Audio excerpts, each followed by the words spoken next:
Alright guys, so we just got the motor dropped off at the machine shop. That's going to be about a month or so before we see it back.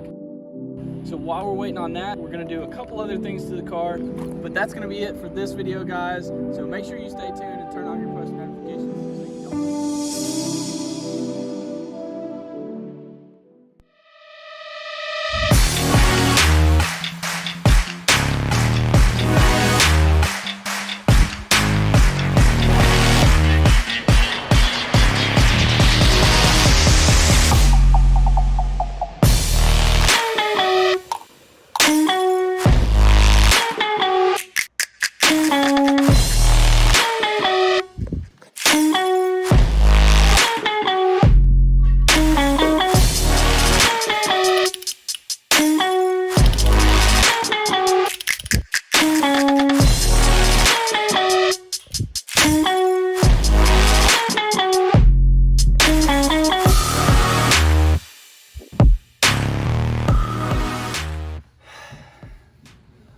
Alright guys, so I know it's been a while since we posted, but that's pretty much because we haven't had anything to post about.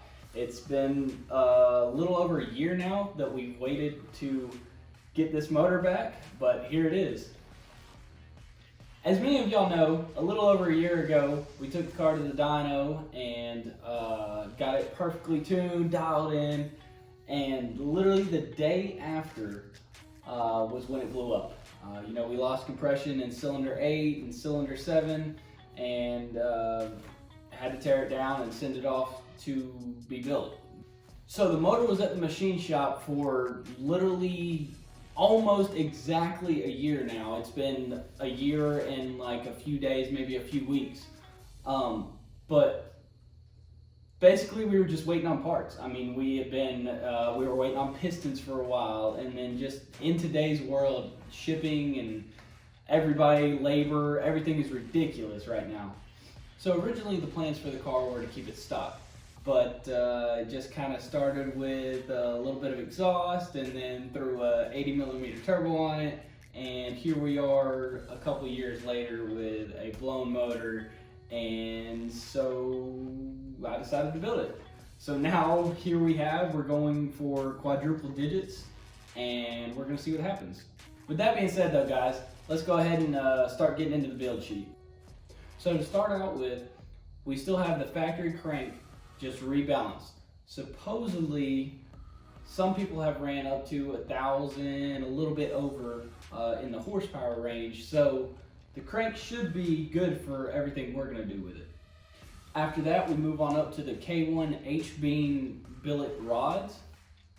I don't have anything much to say about them except for their billet and rods. After the rods, we have the Diamond 2000 pistons, and then moving on up into the heads, we have the Manley stainless race valves, which on the dyno we noticed we were floating the valves a little bit. So to correct that, we have PAC Stage 3 springs. To finish off the heads, we have the Modular Head Shop Race turbo cams, and to give it that nasty chop, we have the Modular Head Shop Competition Cam Drive Kit, that's a mouthful, with the Gen 1 Coyote chains and the Shelby Mike billet guides. So that's pretty much it for the internals of the engine. Now a few accessories we've added are the Moroso 9-quart oil pan with the baffles, as well as the GT350 intake manifold. We've also added a fuel system now by Division X, as well as a 1200 capable LPX twin disc clutch. Oh, and a short shifter. Forgot about that. Golly.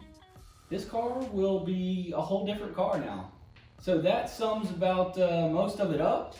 So the motor should be good for somewhere, hopefully in the quadruple digits.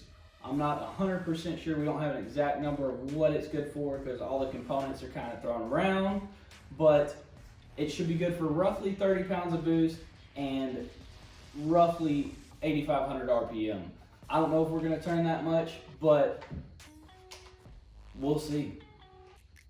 So within the next couple of days, we're gonna finish putting this motor together and slap it in the car. So that's gonna be a video y'all definitely do not wanna miss out on, especially once we get that first start in. So y'all stay tuned and just stick with it. Stick with it. Stick with it. We're sticking with it. Y'all aren't sticking with it. What do you want me to say?